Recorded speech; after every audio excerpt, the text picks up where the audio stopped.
Hello YouTube, Happy New Year's! It has been a while, but I can assure you guys that I am back and better than ever. Of course, I still love Bannerlord, and since it has finally come out of beta, I decided that the first video I upload this year would be part 1 of my journey as a Dothraki Caravan Horselord in the Realm of Thrones mod. If you guys want to play along with me, you can find the mod over at the Nexus website. It shouldn't be too difficult to find and install. Now, this series will be a little different from my past videos. I'll be adding my commentary after the recordings in an attempt to keep a higher level of quality throughout the series. But before we begin, I want to thank anyone who is still subscribed to the channel. You guys are truly wonderful people, and I would like to express my gratitude from the bottom of my heart. Anyways, on to the video. We begin our journey as a 30-year-old half Dothraki, with little knowledge but with grand aspirations of one day obtaining our very own crown. Whatever little we learned growing up is grounded mainly in social aspects, such as commerce, and this has led us to take the title of Silverstep, since one of our goals is for everyone to blatantly notice the jingle for coins as we walk. Normally, in the world of Game of Thrones, Dothraki do not use surnames. Last names are reserved for nobles, and Dothraki society does not follow a hierarchy dictated by birthright. Nevertheless, we'll claim being a half-breed has allowed us to expand our horizons beyond just pillaging and slaughtering. That is not to say we are not capable of those actions, since we are prepared to acquire a kingdom by any means necessary. Many historical figures claim that proficiency in the art of war is almost a sort of prerequisite for anyone with the goal of acquiring a crown. While this may be self-evident, the obstacle lies in proving to others why they should follow us in our road to conquest. While we may consider ourselves a natural-born leader, we will still require an elevated reputation before we are truly able to demonstrate our talent in the battlefield. Niccolo Machiavelli, in his political treatise The Prince, states, "A wise man ought to always follow the paths beaten by great men, and to imitate those who have been supreme, so that if his ability does not equal theirs, at least it will savor of it. Let him act like the clever archers who, deciding to hit the mark which yet appears too far distant, and knowing the limits to which the strength of their bow attains, take aim much higher than the mark, not to reach by their strength or arrow to so great a height, but to be able with the aid of so high an aim to hit the mark they wish to reach." This is one of my favorite quotes and one that perfectly suits our current scenario, since, thanks to the game, we are all familiar with the shooting tactic being alluded to. For now, we will take inspiration from the great historical figure Spartacus. A Roman soldier turned gladiator, Spartacus led the revolt of the Third Servile War. Starting with only 70 fellow slaves, Spartacus would go on to have a force of over 70,000, all gained through his charisma and talent as a tactician. Unlike him, however, we will make sure not to fall short of our goal, but we are getting way ahead of ourselves and a little off track. Basically, we just have to understand that the path to kingship can be long, rough, and thorny, but we will make an effort to facilitate it as much as we can. Just like Spartacus, the early part of our story begins in the fighting pits. However, we are simply using it as a stepstones for monetary gain. By betting in favor of our victory at a tournament and winning around 120 practice fights, we are able to accumulate around 30,000 dinars.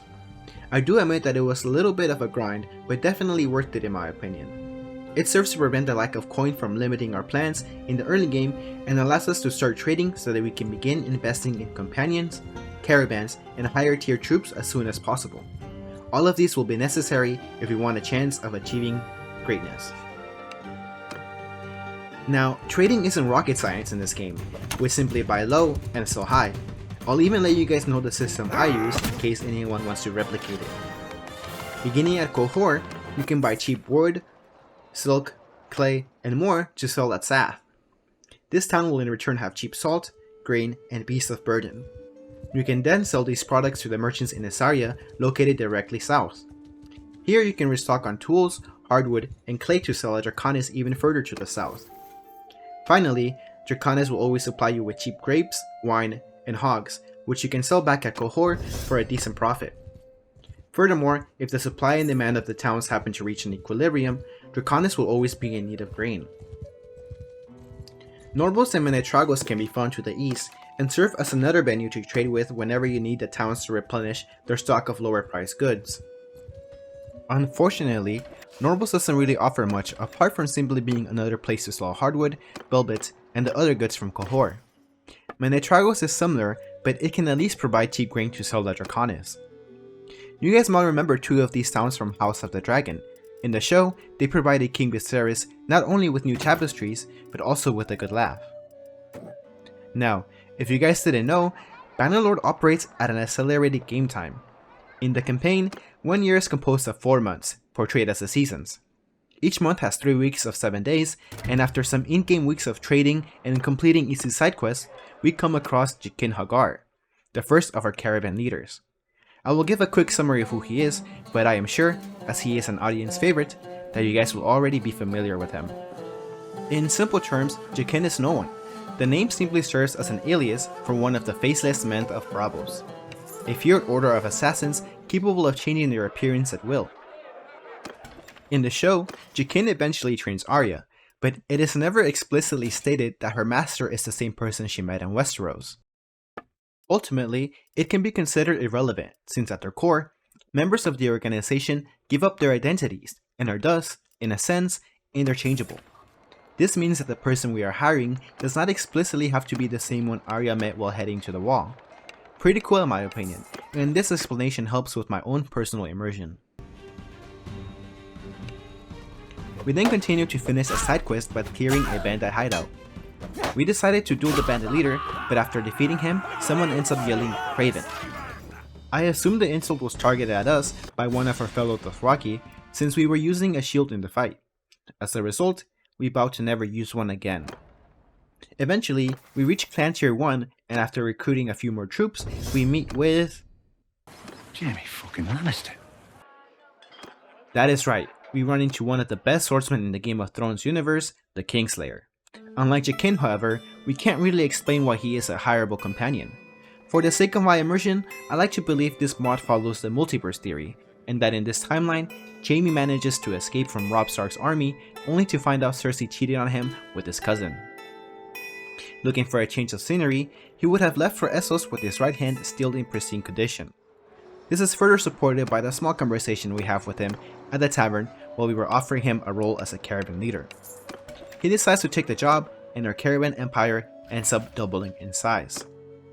We go back to trading, and after a while, we hear rumors that there is an interesting character to be found in the only proper Dothraki city, Bast Dothrak.